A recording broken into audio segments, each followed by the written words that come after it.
Vale, ha empezado a grabar. Buenas tardes a todos, bienvenidos. Daros las gracias por asistir a esta actividad formativa, como a mí me gusta llamarla. Ahora se llaman webinars, ¿no? Toda la vida han sido actividades formativas. Antes de nada, veo que lo estáis haciendo, pero estáis escribiendo en el chat. Mira, aquí abajo a la derecha tenéis el chat. Necesitamos que selecciones donde pone hasta, que selecciones hasta todos, ¿vale? O todos los asistentes o la opción que hay bajo del todo que pone todos. Porque si no, si solo escribís a los panelistas o al presentador o al organizador, solo van a ser esa persona la que lea vuestras preguntas, vuestras respuestas o cualquier cosa que pongáis. Entonces, por favor, señalad la opción de todos cuando enviéis un mensaje y nosotros estamos encantados de que el chat, como decimos, eche fuego, de que estéis preguntando muchas cosas porque a nosotros nos gusta mucho que interactuar en las formaciones. Así que os animamos a que utilicéis esta herramienta. Está Pepe conectado, vamos a empezar a presentarnos. Yo soy José Francisco Villalba, soy enfermero, director del especialista en curas de Isis Estética. Y bueno, soy enfermero desde hace 14 años y casi toda mi actividad profesional se ha desarrollado en el ámbito de la geriatría y de los pacientes con lesiones, los pacientes con heridas. Entonces, bueno, a raíz de ahí, pues hemos ido profundizando cada vez más, tanto yo como Pepe, mi compañero, y bueno, al final nos ha salido esa vena por dedicarnos a lo que es un poco la formación, ¿no? Y bueno, pues hemos venido a presentaros un maravilloso caso y bueno, esperamos que os guste a todos. Dejo a Pepe que se presente y ahora empezamos con el webinar como tal. Bueno, José nos ha presentado bastante bien. Antes de nada, como ha dicho José, agradeceros que os hayáis apuntado a este webinar, a esta actividad formativa, como dice José. Para nosotros, cada webinar, cada formación es un reto nuevo, es un reto que nos gusta asumir. Al final, como comenta José, bueno, yo soy enfermero también, ahora me presentaré, pero nosotros tenemos una vena docente, una vena formativa muy, muy importante, muy arraigada. Y bueno, nos gustan estos retos. En su día creamos el experto en heridas, ahora especialista en el manejo de heridas de Ipses Estética. Y bueno, dado el éxito que hemos tenido en las primeras dos ediciones, hemos arrancado la tercera con con un éxito bastante importante. Yo soy Pepe, soy José Pie de Causa, soy enfermero también. Soy enfermero desde hace 12 años y como José somos compañeros de trabajo. Como José, prácticamente toda mi actividad profesional se ha limitado, o sea, al mundo de la geriatría, la medicina interna y sobre todo al mundo de las heridas. Llevamos tratando heridas muchos años, nos hemos formado ampliamente en este campo y a día de hoy seguimos formándonos y ayudamos a que los compañeros podáis subiros al carro, seguir formando y subiros al carro de las buenas prácticas y de los conocimientos basados en la evidencia, ¿no? Las prácticas basadas en la evidencia dentro de este mundo tan amplio como es el de las heridas, el de las lesiones cutáneas, tanto agudas como crónicas. Como os ha dicho José, sí que nos gustaría que el chat, a nosotros al final somos compañeros, somos gente muy, muy cercana, nos gusta resolver las dudas y nos gusta que os vayáis de aquí sabiendo algo más. Evidentemente no vais a saberlo todo, pero sabiendo algo más de los conocimientos con los que habéis entrado a este webinar. Por lo tanto, a nosotros nos podéis parar cuando queráis, podéis interrumpir cuando queráis, podéis hacer preguntas y bueno, intentaremos resolver todas las cuestiones que se planteen. Si las sabemos, las responderemos con mucho gusto. Si no las sabemos, no tendremos ningún problema en asumir que no lo sabemos y buscar la respuesta y buscar la solución. Al final nosotros seguimos aprendiendo día a día y bueno, esto es una actividad para que vosotros podáis seguir, podéis subiros al carro de la docencia, el carro de la formación y que seáis mejores profesionales mañana que hoy. Por lo tanto, os dejo con José. El webinar va a consistir en dos partes. José os va a presentar el caso clínico y os va a explicar un primer abordaje. Es un caso clínico real, es un caso clínico que compartimos nosotros, creo que fue hace un par de años ya. Y José os dará una primera parte del webinar, yo os daré la segunda parte que consiste en el abordaje propio de la lesión, del lecho de la herida. Esperamos que os guste, que lo disfrutéis y, como os digo, que seáis mejores profesionales cuando terminemos que cuando hemos empezado. Yo me desconecto, silencio el micro y José arrancará. Vale. ¿Vale? Un saludo. Vale, bueno, pues vamos a empezar la actividad formativa como tal. Bueno, a ver, nosotros queríamos traeros un poquito de nosotros, de cómo trabajamos nosotros a propósito de un caso, ¿no? Que es la valoración de un paciente con heridas. Entonces, yo he cogido esta maravillosa foto para empezar la presentación. Antes de nada, como ha dicho Pepe, vamos a hacer una primera parte que voy a hacer yo una valoración inicial, el abordaje inicial del paciente y luego empezará Pepe el abordaje como tal. Al final del vídeo vamos a dejar un tiempo para resolución de preguntas. Pero no obstante, si vosotros tenéis cualquier duda, la vais poniendo por el chat. Yo lo tengo aquí a la derecha abierto y vamos contestando. Si hace falta que paremos, paramos.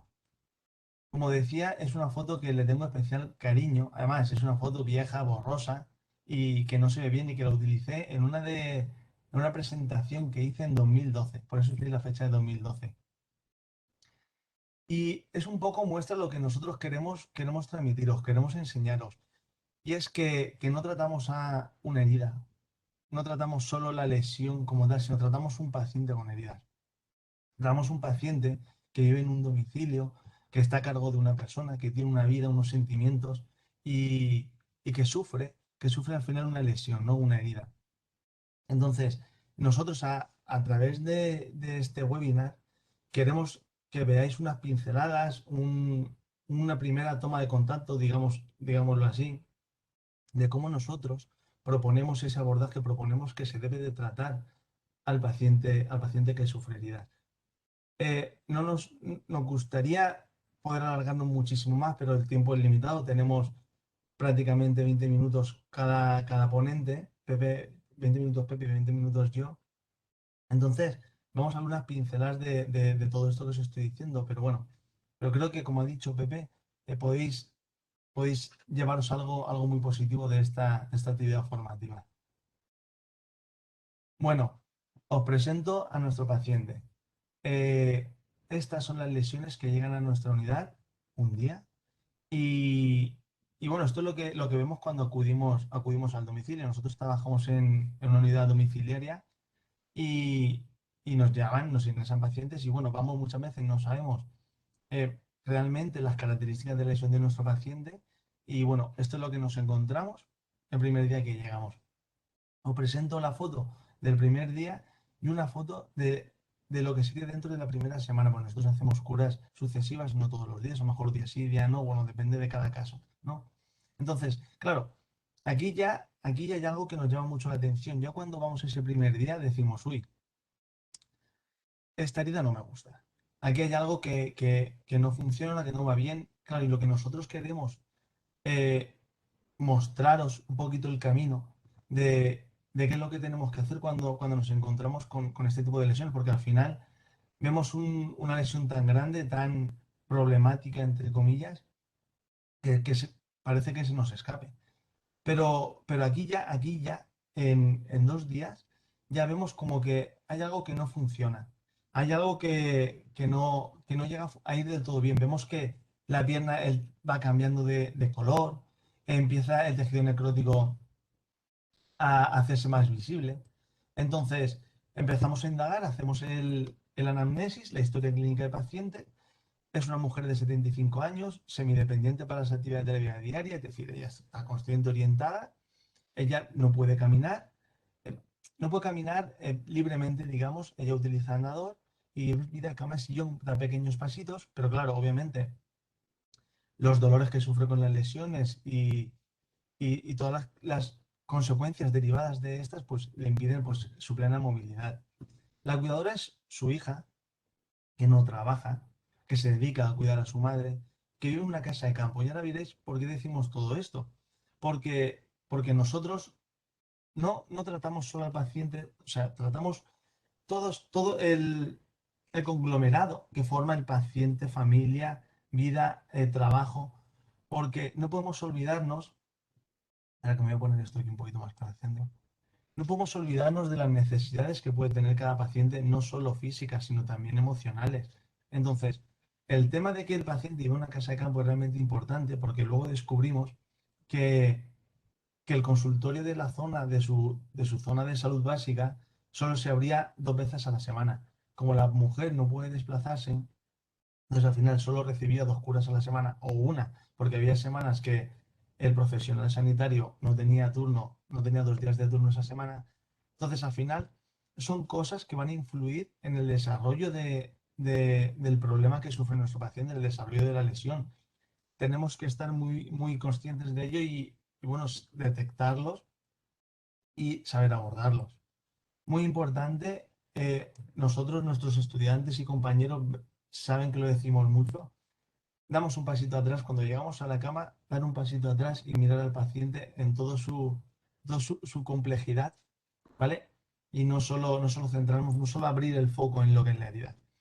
La mujer presenta una ingesta oral conservada, pero la alimentación ya nos comenta la cuidadora que puede ser que no sea la adecuada.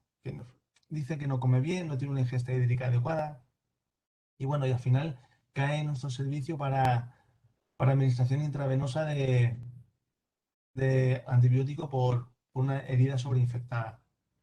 Y bueno, ¿qué tenemos aquí? Esto sucede entre la primera y la segunda semana. O sea, es una evolución rapidísima. ¿Qué está pasando? Pues sospechamos de una fascitis necrotizante. Entonces, entonces decimos, uy, aquí hay algo que no funciona, aquí hay algo que no va bien. Pero claro, al final todo esto lo tenemos que detectar nosotros y tenemos que tener las herramientas necesarias para, para poder detectarlas. ¿Qué hacemos? Pues nosotros, como decimos siempre, no somos los únicos que tenemos que tratar al paciente. Formamos parte de un gran equipo, de un equipo multidisciplinar, en nuestro caso formado por médicos especialistas, psicóloga clínica, enfermeros, auxiliares. Es decir, somos un gran equipo y todos juntos tenemos que contribuir a que nuestro paciente evolucione favorablemente. Si hay veces que dudamos o que tenemos dudas o que no sabemos cómo afrontar un determinado proceso, pues eh, que no nos sepa mal, que no nos cueste nada pedir ayuda al compañero o pedir consejo. En este caso, el compañero facultativo, junto con nosotros, decimos que aquí había algo que no funcionaba bien, que creíamos que es una fascitis necrotizante y la derivamos al hospital. Y al final, este es el resultado. Esta es una de las imágenes que luego veréis en el tratamiento, que cómo lo abordaréis con Pepe, pero quería mostrarla porque, bueno, esto es al final es lo que nos llega al domicilio. En una tutoría la semana pasada con mis alumnos del especialista les decía yo la importancia de saber toda esa fisiología en la curación de heridas para poder abordar correctamente las heridas. Claro, ellos al final, yo entiendo que ellos duden, digan, "Buah, ¿para qué quiero yo saber eh, el recuento de macrófagos que hay en ese momento en la herida? ¿En qué me impide a mí? ¿En qué me va a beneficiar saber la fase en la que estoy? Pues es muy importante. Tenemos que saber en el momento en el que nos encontramos para saber cómo vamos a actuar. No es lo mismo encontrarnos en una fase inflamatoria en la que predominan los procesos de catabolismo a encontrarnos en una fase de remodelación, de reconstrucción en la que predominan los procesos de anabolismo, de construcción. Entonces, no es lo mismo encontrarnos en un proceso de limpieza en la que tendremos que poner unos productos de curas, un material de curas, que en otra de las fases, ¿vale? Esto es muy importante que nos conozcamos. Al final, nuestro paciente es un todo, ¿no? Tenemos una úlcera muy grande que ahora veréis cómo la abordamos concretamente, pero al final el paciente es un todo, ¿no? Y aquí vimos ya desde el principio que no solo eh, teníamos que actuar en esa herida de forma local, digamos, sino que el paciente iba a necesitar mucho más. Y de ahí sale la importancia de la nutrición de nuestros pacientes. Realmente, si podéis contestar a esto que os voy a preguntar, podéis ir contestando. En esta última semana, ¿habéis hecho alguna valoración nutricional a alguno de vuestros pacientes? No sé, es algo que realmente debemos preguntárnoslo. Ya no digo en esta última semana, en este último mes o en estos 3 últimos meses, ¿hemos hecho alguna evaluación nutricional a nuestros pacientes? Podéis contestar, no voy a decir vuestros nombres, simplemente es por tener un poco de feedback. La evaluación nutricional es realmente importante, es un pilar básico para que nuestras heridas evolucionen correctamente y nos olvidamos de ella. No nos acordamos, en definitiva, que hay que hacerla, que el paciente tiene que estar en unos parámetros óptimos para que la herida tenga, digamos, que tenga esos nutrientes, que tenga esos elementos para poder eh, formar los enlaces y generar tejido. ¿Vale? Entonces, eh, una evaluación nutricional puede ser definida como la interpretación de la información obtenida a partir de estudios antropométricos. Vamos a ver cómo podemos medir el índice de masa corporal, la talla de los pacientes con determinadas índices antropométricos que no hace falta. O sea, no es simplemente tener al paciente y decirle cuánto pesas y cuánto mides, ¿vale? Hay veces que, como en nuestro caso, no tenemos la posibilidad de tallar y medir al paciente y voy a enseñar algunos trucos para conseguir estas medidas alimentarios, bioquímicos, clínicos, que nos ayudan sobre todo a determinar el estado nutricional de nuestro paciente. Y al final, en la medida en que estos son influenciados por el consumo y la utilización de determinados nutrientes. Más aún en el paciente con heridas. Como vamos a ver hoy concretamente, le vamos a aplicar a nuestros pacientes una serie de procedimientos de terapias de productos realmente innovadores, potentes, muy fuertes para poder llegar a éxito en nuestro objetivo, ¿no? Que sería curar al paciente, pero lo abordamos mal. O sea, nos dejamos elementos sin tratar.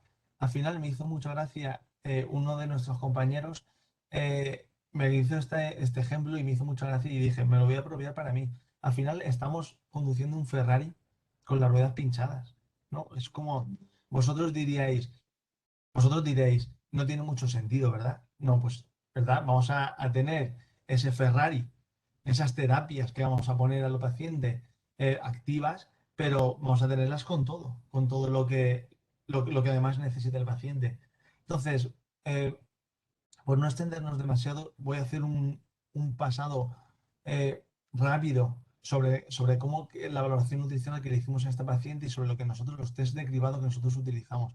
Al final, el objetivo de los test de cribado es pues predecir la probabilidad de tener mejor o peor resultado en función de determinados factores nutricionales y si aplicáramos algún tratamiento nutricional, podríamos influir en estos resultados.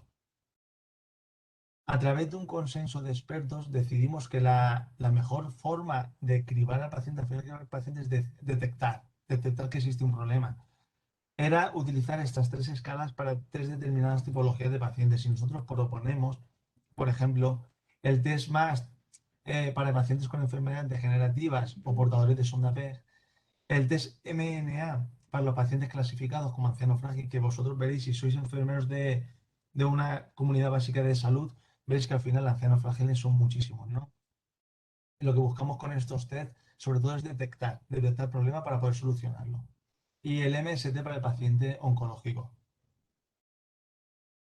Bueno, volvemos a nuestro paciente y empezamos a obtener algunos datos para obtener su índice de masa corporal, porque bueno, al final, aunque nosotros veamos que un paciente puede ser obeso o tener sobrepeso, puede estar nutricionalmente, metabólicamente desequilibrado.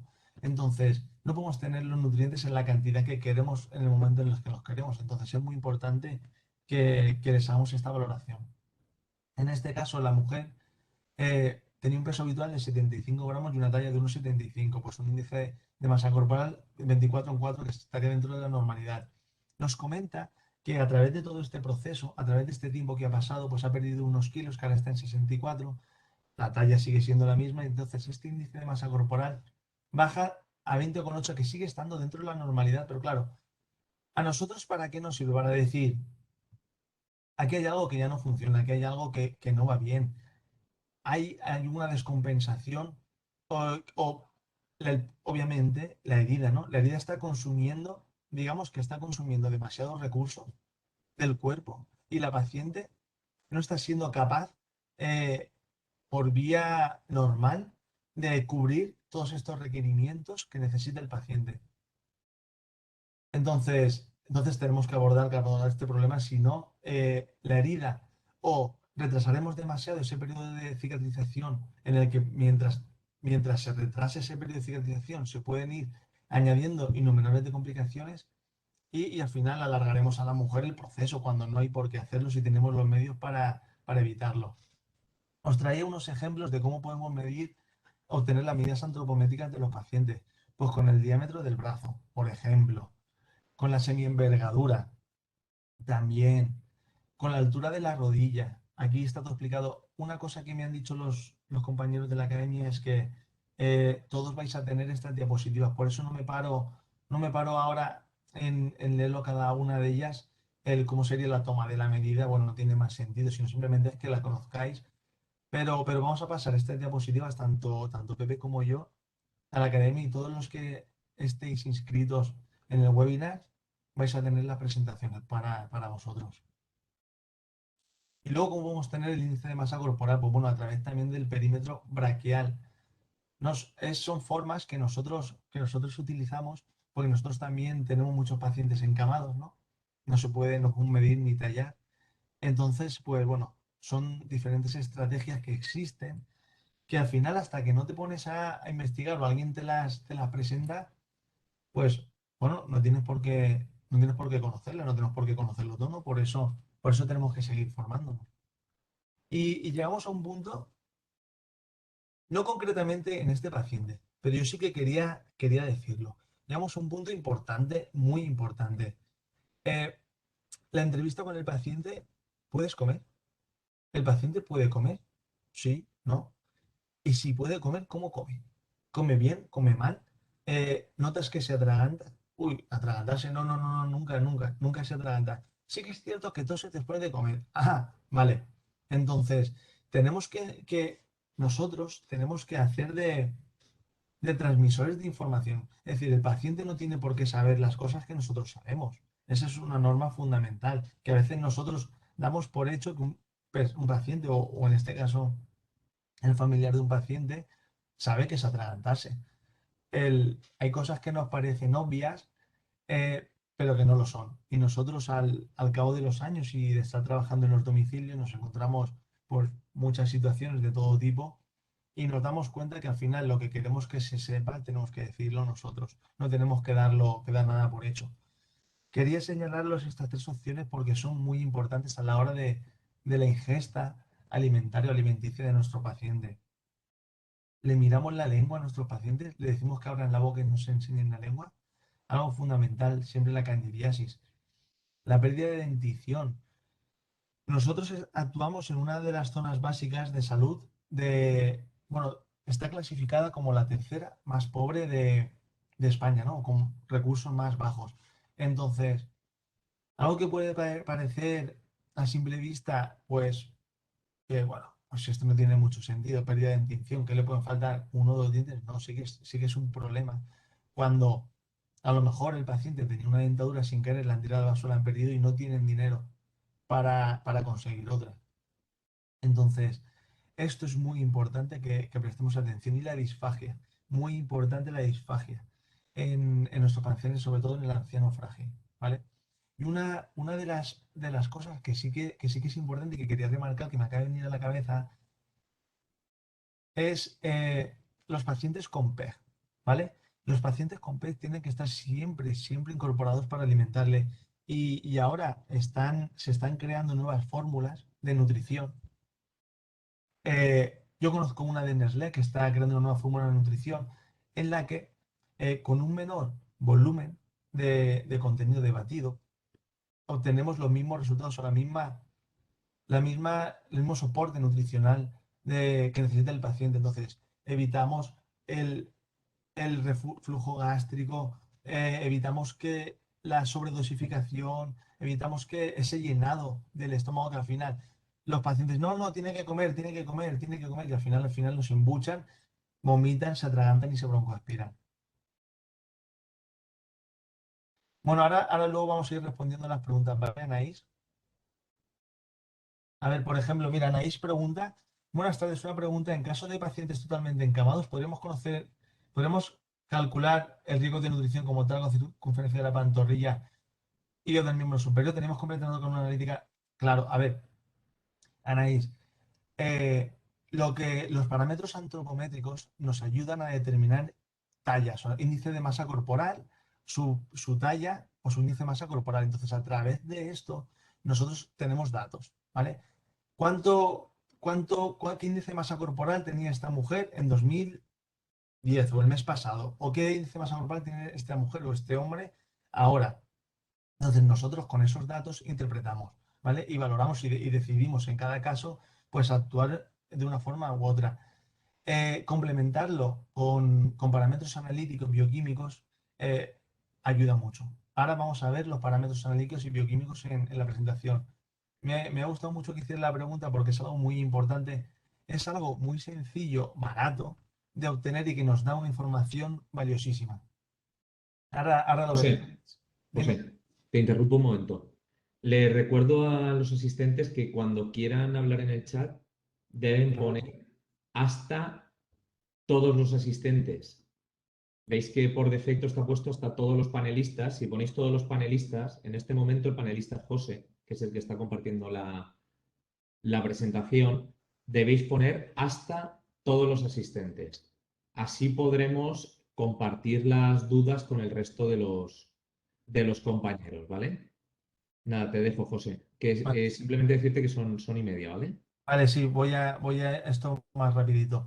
Anaís, parece que hayas visto la presentación ya tú, porque justo venía esa valoración bioquímica. Vale, vamos a pasar esto un poquito más rápido. Como lo vais a tener, es muy importante la valoración bioquímica de nuestros pacientes, ¿vale? Porque con ella vamos a detectar determinadas anomalías, como por ejemplo la valoración proteico-visceral con la albúmina, prealbúmina y transferrina. Albúmina, indicador de desnutrición crónica. Prealbúminica, dada su vida corta, nos sirve como parámetro para indicar la desnutrición aguda. La transferina, ¿por qué es tan importante? Bueno, porque al final es la disponibilidad de hierro que hay en los tejidos. En la médula ósea, la reducción en la formación de hemoglobina influiría en la producción de hemoglobina.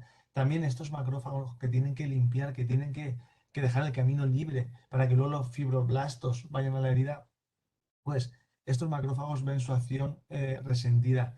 Y bueno, al final el resto de tejidos se ven, se ven afectados por esta obtención de energía, esta privatización de obtención de energía.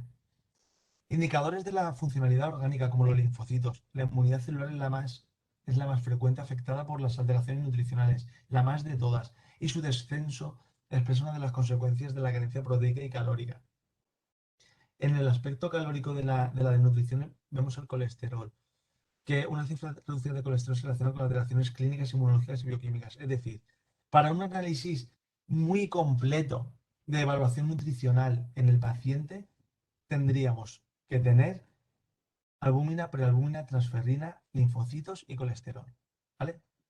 Con esos 5 parámetros obtendríamos junto con el índice de masa corporal, con la talla, con la valoración que le hacemos al paciente, tendríamos muchos datos para poder decidir una actuación u otra.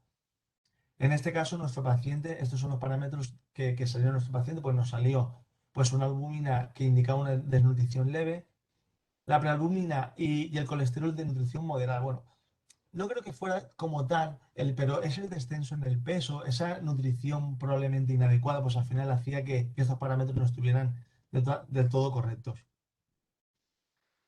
El índice CONUT es un índice que utilizamos tanto Pepe como yo en nuestro departamento. Miramos albúmina, linfocitos y colesterol. Utilizamos el índice CONUT, os lo he puesto como ejemplo, ¿vale? Como screening, como método de detectar de una forma muy rápida, sencilla y realmente barata problemas nutricionales en nuestros pacientes. Se hace a todos los pacientes del departamento. Al final, ¿qué es lo que hicimos nosotros? Pues unimos todas las piezas. Yo os he contado las primeras piezas. Ahora vosotros, cuando acabéis el webinar, uniréis todas las piezas junto con la presentación de Pepe y veréis el resultado. Reunión del equipo multidisciplinar muy importante, adecuación de la dieta y un aporte nutricional. Nosotros optamos por el Renutri. Nos ofrece unos resultados muy buenos a la hora de ofrecerle. A la hora de ofrecerle, es que, mira, preguntan en el chat, Carmen, que sigue sin salirle la opción de a todos. Esto nos pasa algunas veces, ¿vale? Bueno, no pasa nada. Si os sigue sin salir la opción de marcar a todos, enviarlo en la que tenéis, que por lo menos el panelista, cuando vea la pregunta, la lee en voz alta, que bueno, seré yo, Pepe, y bueno, la respondemos entre todos. ¿Vale, Carmen? Vale, muy bien. Vale, entonces, ¿qué nos ofrece este producto? Al final, es cierto que lo utilizamos mucho, con mucha frecuencia, y no solo en pacientes con una desnutrición grave, sino en pacientes con heridas que necesitan un aporte extra, porque nos ofrece muy buenos resultados y al final, como veréis al final del webinar, el resultado es increíblemente bueno. Y, y bueno, al final el objetivo lo hemos cumplido. Bueno, cuando acabe el webinar nos lo diréis. Mejoramos la situación clínica de la paciente, mejoramos la calidad de vida, no solo por el tratamiento de la cura que hacemos nosotros, sino por todo el tratamiento que hacemos en general del paciente. Mejoramos su estado dinámico y el nivel metabólico, pues al final conseguimos que vuelva a valores normales. Y, bueno, creía que me había pasado más, Pepe, no me he pasado tanto. Me he quedado ahí en el límite, al final he hecho sprint. Y vale, yo esta parte de valoración inicial, voy a dejar de compartir el documento. Vale. Bueno, y ahí es donde acabaría la parte de esta primera valoración. Lo que sí que quería hacer mucho hincapié es en esa valoración nutricional que, que muchas veces nos falta o que no solemos hacer en nuestros pacientes y quería destacarla para que no hace falta encontrarnos un paciente, ¿cómo decirlo? Increíblemente mal para poder proponer esa suplementación, ¿vale? Oral, sino que es una herramienta más que tenemos a nuestra disposición y que utilicémosla, que porque es muy útil. Vale, Pepe, ¿estás por mi parte? Perdón, José. Bárbara, necesito que me pases La bolita. la bolita. Ya lo tienes, Pepe. ¿La tengo? Vale, yo me desactivo micrófono y vídeo y luego al final volvemos. Un saludo.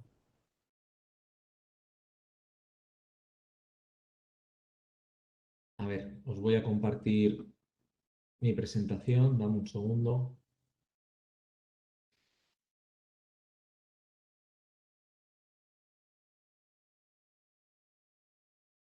Vale, entiendo que la estamos viendo bien, ¿verdad?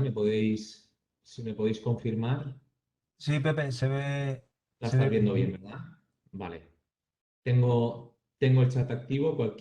Como siempre digo y como os he dicho anteriormente, me podéis interrumpir cuando queráis. Las dudas que tengáis, si las puedo resolver al momento, las respondo.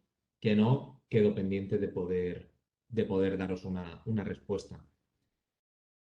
Como os ha presentado José el caso clínico, a ver, como me ha gustado lo de unir piezas, porque es verdad, necesitamos, un paciente no es solamente una herida, un paciente, como bien os ha dicho José, es una persona que tiene familia, que tiene amigos, que tiene problemas psicológicos, que tiene problemas familiares. Por lo tanto, nosotros siempre lo decimos y nos recalcamos en esto. Siempre que tratamos un paciente con heridas, debemos quitarle el zumo a la cámara.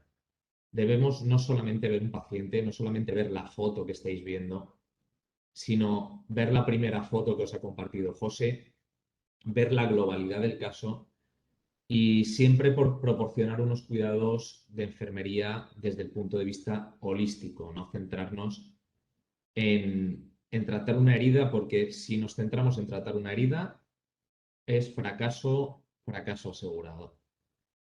En este caso, con esta paciente, lo que hicimos fue un abordaje multi e interdisciplinar.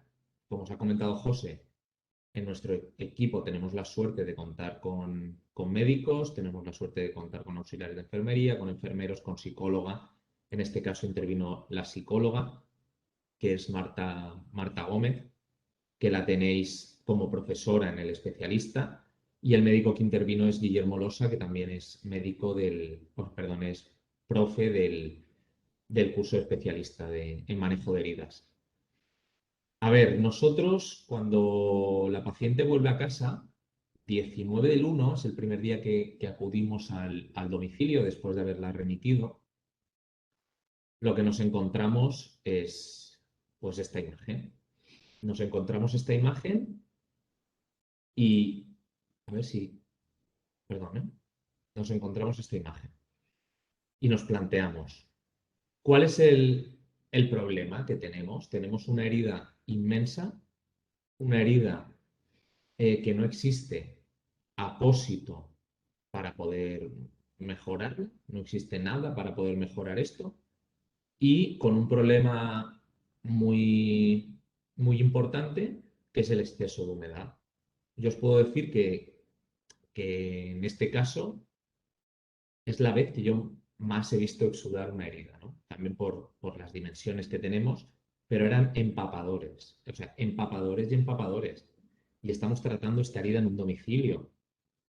Yo puedo curarla una vez, puedo curarla dos, pero nos tenemos que ayudar de la familia, tenemos que hacer cambios de apósitos continuamente. No existe en el mercado nada que absorba la humedad que teníamos en esta herida a nivel de apósitos. Ya os digo que eran empapadores y empapadores. Por lo tanto, la herida, lo que estáis viendo en el lecho de la herida, es una herida limpia, pero con muchos componentes de humedad.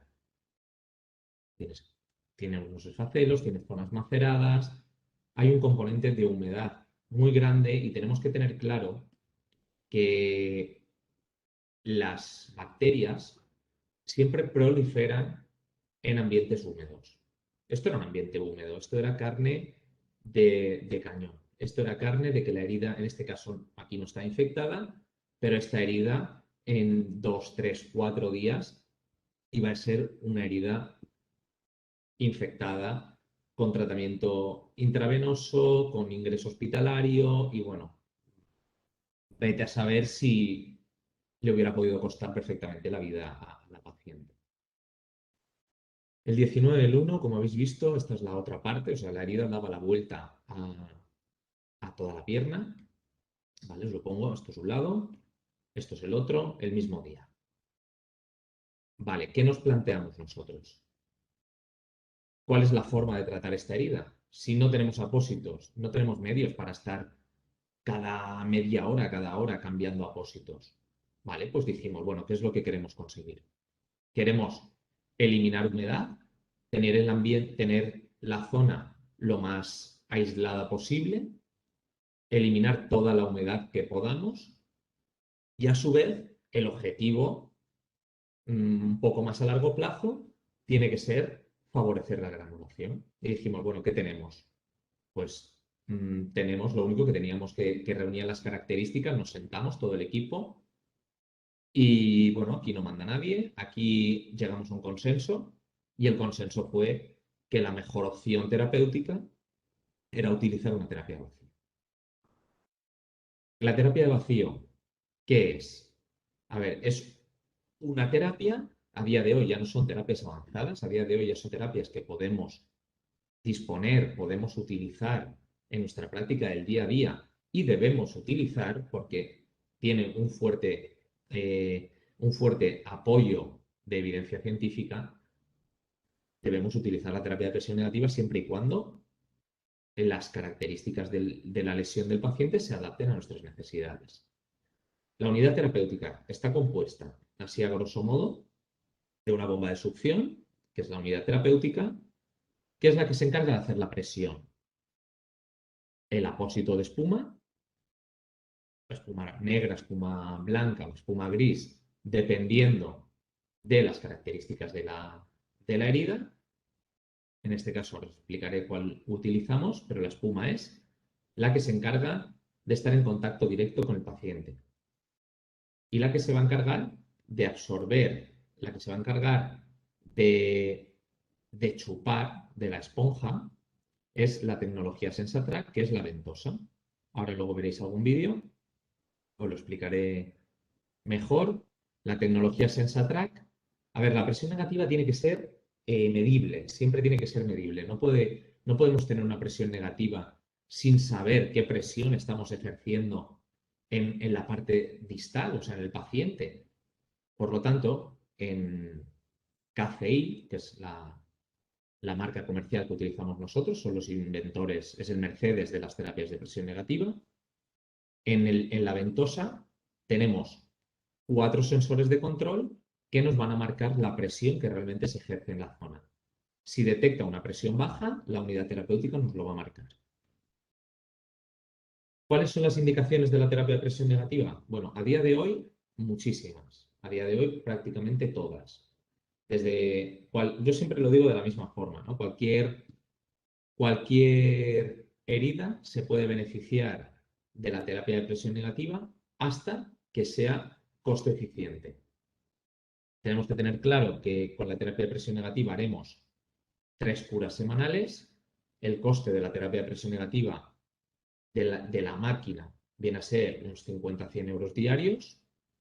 Pues bueno, tenemos que poner una balanza en el momento en el que no es costo eficiente. Para ello nosotros podemos, como enfermeros y también como gestores de recursos, debemos tener en la balanza el momento en el que dices, bueno, pues si esto ya lo puedo manejar con una cura húmeda, bueno, no me merece la pena utilizar una terapia de presión negativa. Se ve, según vamos cogiendo experiencia, lo podemos detectar más rápido. Las contraindicaciones. A ver, las contraindicaciones, esta es una diapositiva que no me gusta modificar. La podría modificar, podría cambiarla, pero no me gusta, no quiero cambiarla, porque siempre me gusta decir, a ver, yo soy el docente encargado de impartir la terapia de presión negativa, he formado mucha gente, nuestro especialista soy la persona que da el temario de terapia de presión negativa y soy la persona que imparte la práctica de este mismo tema. Y utilizo esta diapositiva, no me gusta cambiarla, pero siempre digo lo mismo, y es que las contraindicaciones absolutas cada vez son más relativas y las relativas cada vez son menos contraindicaciones. Es decir, en una neoplasia maligna de la herida es una contraindicación absoluta, porque si una neoplasia es un crecimiento y lo que nosotros queremos es favorecer el crecimiento del tejido de granulación, algo no nos está cuadrando. Pero, ¿y si yo lo que pretendo, sé que tengo una neoplasia, y si yo lo que pretendo es utilizar la terapia de presión negativa en una fase más paliativa y en una fase donde la neoplasia no esté activa? Pues es una contraindicación absoluta, pero cada vez menos.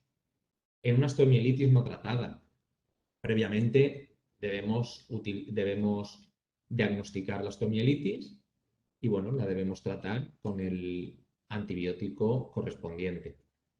Las fístulas entéricas o inexploradas. Bueno, es cierto que primero debemos saber dónde vamos a poner esta terapia.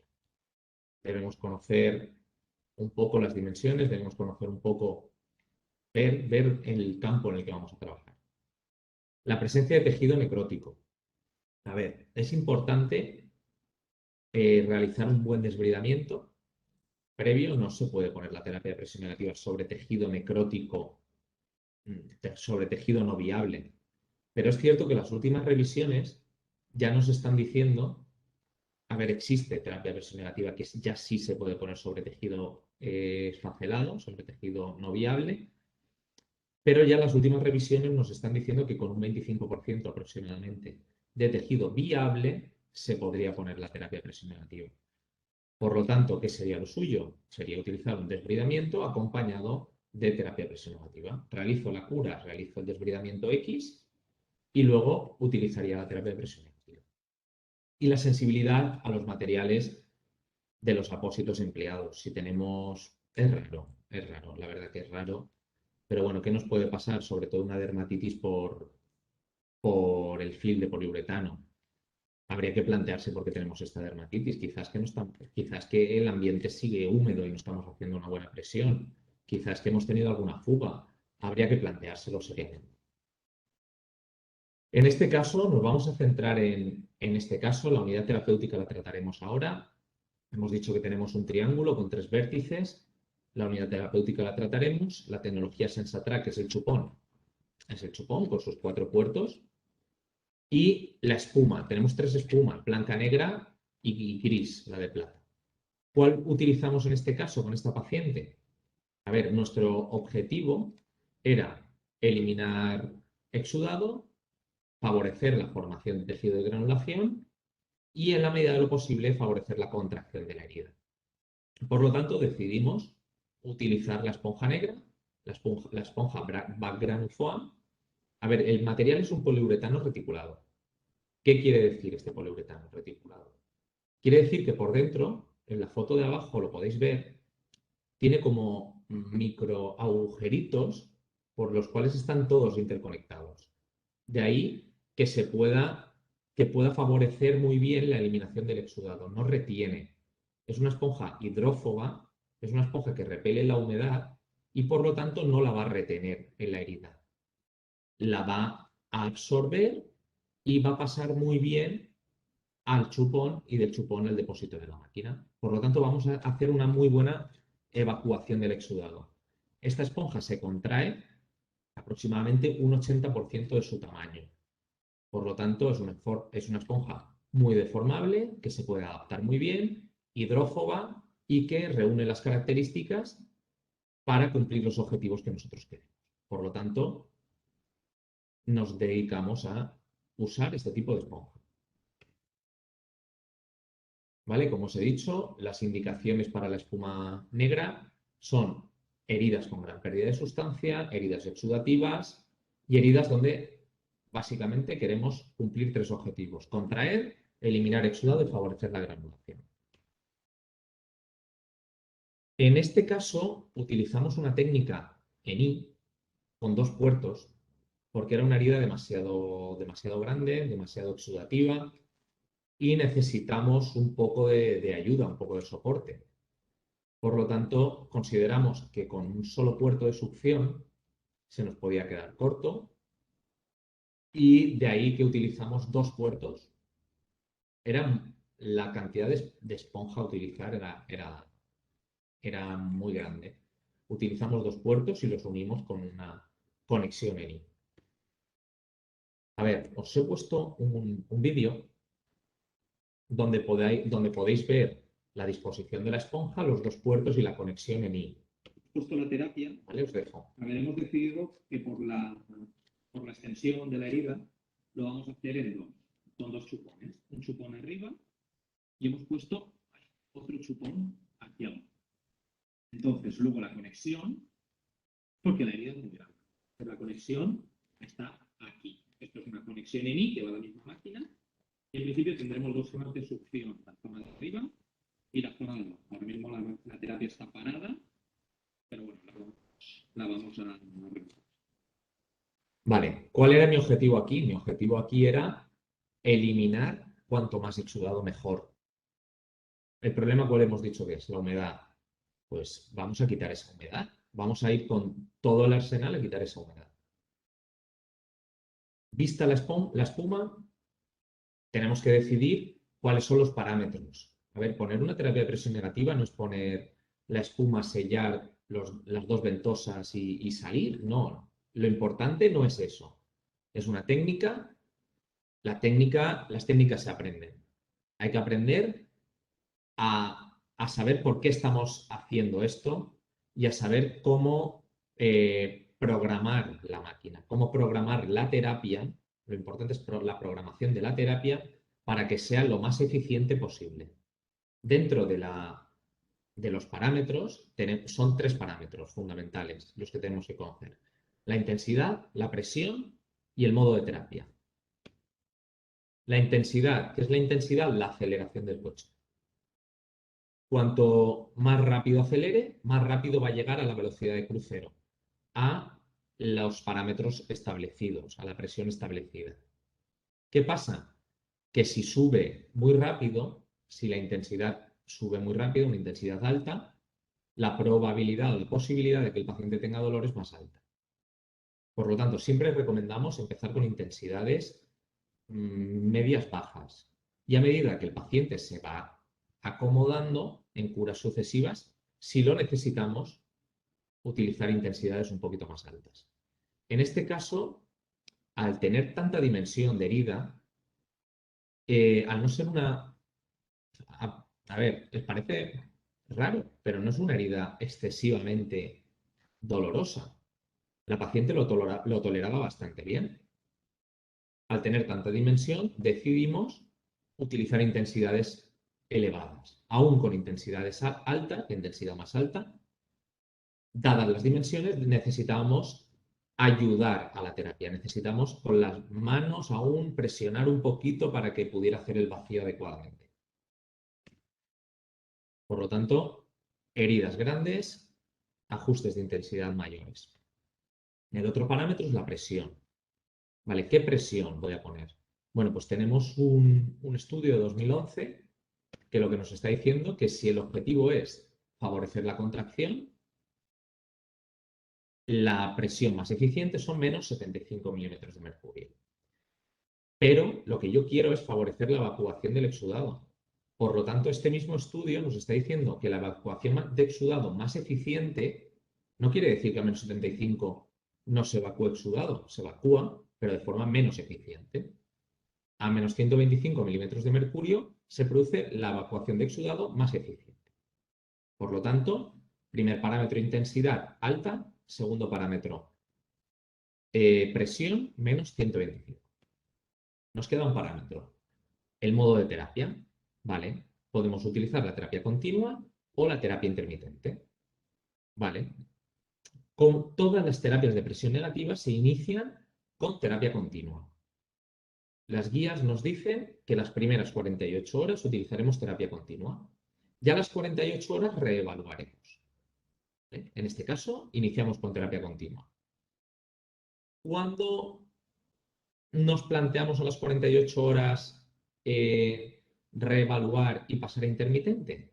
Bueno, en heridas con bajos niveles de exudado, en heridas donde queremos, donde prima la formación de tejido de granulación por encima de la evacuación del exudado.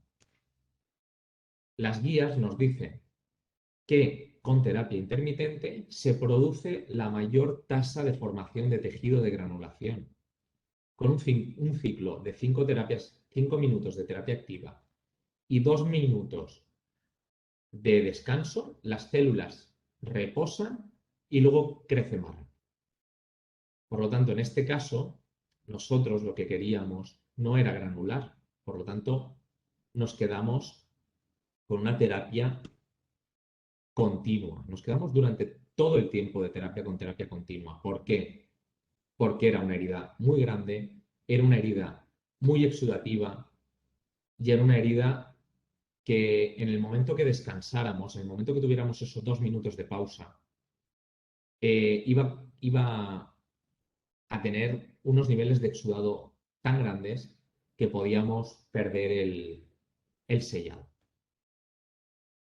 Por lo tanto, como hemos dicho, nos vamos a quedar con terapia continua durante todo el tratamiento. ¿Cuándo nos quedamos también? Bueno, si tenemos riesgo de hemorragia, aunque no viene al caso, os lo comento, si tenemos riesgo de hemorragia a las 48 horas nos quedamos con continua. ¿Por qué no podemos pasar a intermitente? Porque la contracción y relajación, si tenemos de la esponja, si tenemos un tejido friable, tenemos riesgo de hemorragia, podemos desencadenar. Pacientes con dolor, por lo mismo, porque la contracción y relajación de la esponja pues es un poco molesta, es un poco dolorosa y si estamos un poco al límite del umbral del dolor, bueno, pues lo vamos a desencadenar. Siempre y cuando se pueda ver comprometida la hermeticidad del sistema. En este caso, una zona perianal, pero bueno, en este caso, dadas las grandes cantidades de exudado, también se veía comprometida la zona. Y bueno, un poco en resumen, bueno, una técnica, os digo, es una técnica estéril. Me gusta esta diapositiva, no la cambio tampoco, porque es una técnica estéril. Yo he visto realizar la Pepe, técnica de perdona, terapia de que te presión negativa. interrumpa. Pepe, porque lo sepas, son las 7, ¿vale? Vale, vale, nada, me quedan 3 minutos. Yo he visto realizar la técnica de la terapia de presión negativa no estéril, he visto realizar sondajes no estériles y bueno, tenemos que ser profesionales, tenemos que ser buenas enfermeras, entender que tenemos un paciente delante que podría ser nuestro padre y lo que son técnicas estériles tiene que ser técnicas estériles y lo debemos respetar. Os he puesto un vídeo de cómo preparamos el material en domicilio. Es otro paciente, es otra herida, pero bueno, lo podemos extrapolar. Guantes, el kit de la terapia de presión negativa con un bisturí y una pinza y un pañito estéril con gasitas y el contenedor. Os hago un pequeño resumen. En este caso utilizamos una espuma negra, los parámetros intensidad media-alta, más alta que media, la presión menos 125 y el modo de terapia continuo. A las 48 horas no cambia a intermitente. Os voy a mostrar la evolución. Esta herida ya a los 5 días podéis ver que ya es otra totalmente diferente. La tenemos limpia, la tenemos sin humedad, está granulando y estamos eliminando todos esos signos de humedad que había en el lecho de la herida. ¿Vale? Esta es del 24 de enero, o sea, es 5 días más tarde que la foto que habéis visto en el principio. Ahora luego os pondré todo, para que os deis cuenta que sí, el problema era la humedad. 4/2, podéis ver la evolución, ya está granulando, ya tenemos muy pocas zonas con humedad, la zona, porque el sellado era difícil, podéis ver en la zona del tobillo donde había más humedad, donde peor sellado teníamos, pero en el resto veis cómo va granulando. 18/2, la tenemos prácticamente, parece otra herida y parece imposible llegar aquí si no hubiéramos utilizado la terapia de presión negativa. Os pongo un pequeño resumen de las 4 heridas, o sea, de las 4 fotos de la evolución que hicimos. Esto lo tendréis. Podéis ver cómo cogemos una herida con muchísimos signos de humedad, con esfacelos en el lecho y cómo va mejorando simplemente por utilizar el tratamiento adecuado, por hacer un buen planteamiento, por unir piezas, como decía José. Esto no es fruto solamente de una terapia de presión negativa, es fruto del trabajo de un equipo multidisciplinar, de un abordaje integral, de hacer una buena valoración nutricional, aportar en este caso el Renutril que aportamos, nos vino de cine. Tenemos analíticas previas y analíticas posteriores. Nos vino de cine utilizar el soporte nutricional. Y bueno, yo no conozco, si no hubiera sido por la terapia de presión negativa, no hubiera sido por este abordaje, no concibo una evolución tan buena. Yo estoy seguro que de haber fallado en la elección del tratamiento, esta paciente no hubiera evolucionado así, posiblemente hubiera acabado con un ingreso hospitalario. Y bueno, no sé cómo más hubiera acabado, pero a nivel de salud física, de salud mental de la familia, fue todo un acierto y es algo que nos gusta compartir siempre con vosotros. Mi presentación termina, sé que hay dudas, pasa que si no podía estar... A ver, ¿qué tenemos aquí? Se podría... Las puedes ver, Pepe? Sí, Las leo yo. ¿Se podría usar en una herida crónica de 10 años de evolución? Por supuesto. Por supuesto, sí, sí, sí. A ver, si una herida crónica que tiene 10 años de evolución, pues depende del tipo de herida. Depende del tipo de herida, evidentemente. Pero si tiene 10 años de evolución, hay que plantearse primero por qué tiene 10 años de evolución. A lo mejor es que el abordaje que se está haciendo no es el correcto. Habría que excavar y habría que indagar bien, ver la etiología, ver el tipo de herida, ver todo. ¿Se podría utilizar? Si no existe contraindicación y si es una herida que lo requiere, por supuesto que se puede utilizar. A ver, ¿el Vale, biofilm influye en esta terapia? ¿Se tendría que eliminar antes de empezar la terapia? ¿Cómo se podría eliminar el biofilm de una herida crónica? Vale, este del tema del biofilm de una herida crónica nos da para hacer 3 webinars. El tema del biofilm. ¿Vale? sí. Vale, sí, es compatible. O sea, es compatible. El biofilm es una capa de bacterias que se convierte en multiresistente que se deposita en el lecho de la herida. En este caso, podemos mejorar, podemos eliminar la presencia de este biofilm, pues lo que estamos haciendo es con un arrastre. Al final la esponja lo que va a favorecer también es un arrastre del lecho de la herida. Con la contracción, relajación, favorecemos un arrastre. Con ello ayudamos a eliminar el biofilm. Sí, yo quería hacer un apunte, Pepe, y es que el biofilm, más que influir en la terapia, influye en la evolución de la herida en sí. Correcto. Es decir, es independiente, el biofilm va a afectar a cómo evoluciona esa herida, no a que pongamos una terapia de presión negativa o no. Es cierto que la mejor forma de eliminar el biofilm, la mejor forma es el debridamiento, ¿vale? Además, tenemos otra forma de unos fomentos con determinadas sustancias que nos van a ayudar a bajar esa carga bacteriana, a reducir esas colonias de bacterias, ¿vale? Pero el biofilm va a afectar a la herida, no a la terapia en sí. La terapia, como tiene esa parte de desbridamiento, ¿vale? Nos va a ayudar a mejorar esa herida con biofilm. Entonces, creo que tu pregunta era un poco, ¿no? En resumen, si una herida con biofilm se beneficiaría de poner una terapia de presión negativa y la respuesta, creo que, bueno, lo ha dicho Pepe, que sí. Sí, la respuesta es que sí. Dice, no, una duda, si cuando reevaluamos la herida encontramos signos de infección, ¿se debería cambiar a la espuma gris o hay otra terapia compatible? A ver, te respondo. La espuma gris a día de hoy es algo que va quedando atrás. A día de hoy lo que se está utilizando es la instilación, el BAC ULTA.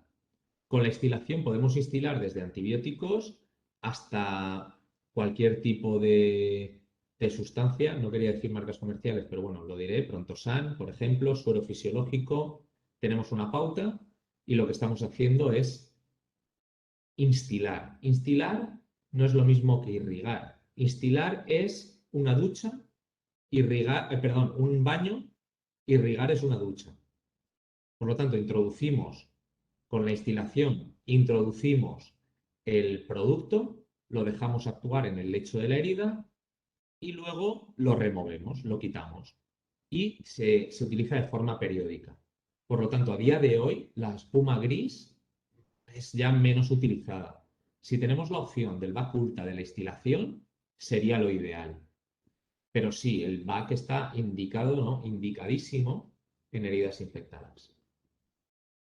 ¿Es necesaria la hospitalización en el caso de una herida de grandes extensiones? A ver, depende de la cartera de servicios. A ver, en nuestro caso, nosotros la llevamos nosotros desde hospitalización a domicilio. Hospitalización a domicilio, llevamos este tipo de heridas. Las dimensiones son, a ver, para que nos hagamos un poco la idea. Hospitalización a domicilio son pacientes hospitalizados en casa. Por lo tanto, este paciente está hospitalizado, pero está en su casa. Necesita hospitalización, pero no necesitaba ingreso hospitalario. ¿Por qué la llevamos nosotros y no la llevó primaria? Porque en nuestra área este tipo de terapias no las utiliza primaria, sino las utiliza hospitalaria, la atención hospitalaria. Sí, yo creo que, a ver, los compañeros que nos estén viendo, que tengan su grupo de pacientes de atención primaria, ellos mismos nos podrán responder la pregunta. Ellos llevarán heridas grandes, grandísimas, pequeñas, pequeñísimas y medianas. Será un poquito de todo. ¿Necesita hospitalización o no? Es que esto es muy relativo, depende. Claro, depende del paciente, la situación social, la situación eh, laboral, económica de ese paciente. Hay que valorar muchas cosas. Pero los compañeros de atención primaria nos consta que si no esta, otras, pero sí que llevan heridas grandes y hacen una labor increíblemente buena. Bueno, Usue nos dice, ¿con qué se curó los días posteriores a retirar la terapia de presión negativa? A ver, esto es complejo y es difícil de responder, ¿vale? ¿Cuál era el problema? El problema era la humedad. Si la terapia de presión negativa lo que estaba haciendo era eliminar la humedad, yo cuando retiro la terapia de presión negativa tengo que poner medidas para tener a raya esa humedad. Evidentemente no es tan exudativa como era anteriormente, pero sigue siendo una herida bastante exudativa. Por lo tanto, tengo que tener claro que la herida sigue siendo exudativa, que tengo que poner medidas para que recoger exudado. Y por otro lado, estoy hablando y estoy pensando en la respuesta que te voy a dar. Y por otro lado, tenemos que tener claro que en zonas húmedas, en ambientes húmedos, proliferan las bacterias. ¿Qué recomendamos nosotros? Recomendamos, y las guías, no nosotros, las guías. La primera cura se hace a las 24 horas. A las 24 horas reevaluamos. En función de los productos que nosotros tengamos en nuestro departamento, tenemos que tener claro que tenemos que controlar la proliferación bacteriana que puede surgir y tenemos que controlar la humedad. Para controlar la humedad, a día de hoy, alginatos, no apósitos oclusivos, apósitos evotranspirables. No podemos utilizar apósitos siliconados, no podemos utilizar fibras de hidrocoloide, nos van a macerar la herida, lo que tenemos que es recoger ese exudado. Por lo tanto, es una pregunta compleja porque nos tendremos que adaptar siempre al concurso de apósito, nos tendremos que adaptar siempre a los productos que tengamos en cada departamento, en cada comunidad. Pero tenemos que tener claro que tenemos dos líneas, la proliferación bacteriana que va a surgir y es algo que tenemos que tener en cuenta, sobre todo en este tipo de heridas, la tenemos que tener a raya y va a haber una proliferación bacteriana porque va a haber un aumento en la humedad en el lecho de la herida. Por lo tanto, nuestra actuación debe ir por ahí. A ver, Elena nos dice, la espuma blanca, ¿en qué estaba indicada o qué características tenía? La espuma blanca es hidrófila, retiene la humedad, es contraria a la espuma negra y sobre todo se utiliza para proteger estructuras nobles, básicamente. Exposiciones óseas, exposiciones tendinosas, órganos. Se utiliza y la mayoría de veces se utiliza combinada con espuma negra. No tenemos más preguntas. Sí, nos hemos pasado, me están diciendo que nos hemos pasado un poquito del tiempo, pero Vale. bueno, si hay alguna última pregunta que nos queréis poner ya, la contestamos. Si no, damos la sesión Sí, a formal. ver, por nuestra parte, deciros que, como os ha dicho José, que vamos a proporcionaros los dos PowerPoint que hemos presentado en el webinar de hoy. Os animamos también a recibir información, os animamos a aprender más sobre este mundo de las heridas. Nos gustaría que los compañeros que estuvieran interesados que os informarais sobre la posibilidad, las modalidades de pago que tiene nuestro especialista en valoración y abordaje de heridas. Las dos primeras ediciones han sido muy buenas. Esta tercera edición ya os decimos que va a ser igual o mejor y os animamos a formar parte de esta formación y Algo que quería decirles, Pepe, ahora que lo acabas de decir. A ver, la tercera edición empezó el 26 de este mes de octubre, ¿vale? Pero todavía está abierto el plazo de inscripción. Todavía quedan algunas plazas para poder inscribiros.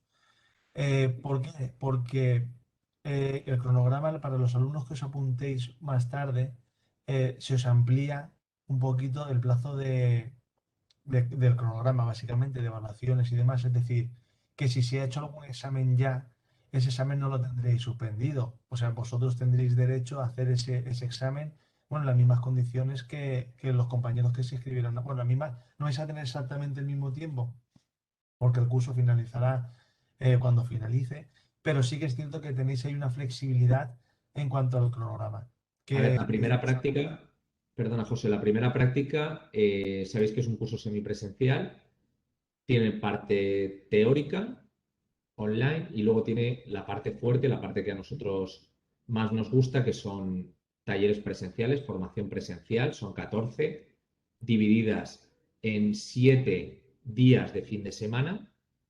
O sea, 7 días es un día al mes durante la duración del curso.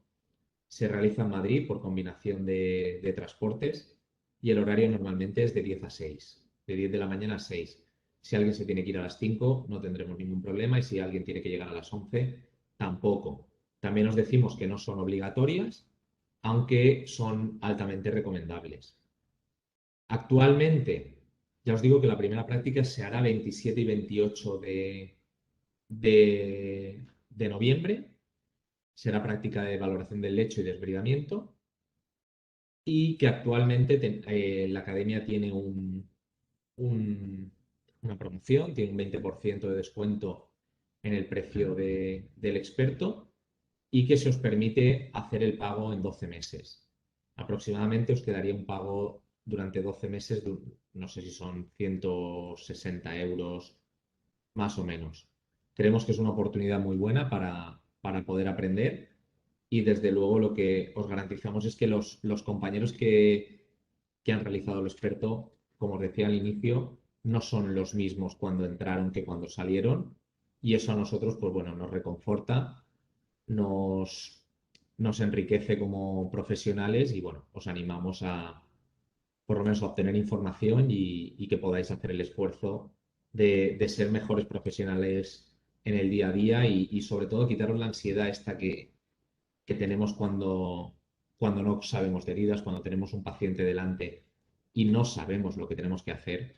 Pues bueno, todo esto creo que se puede acabar formándonos. Al final todo pasa por la formación desde el punto de vista integral.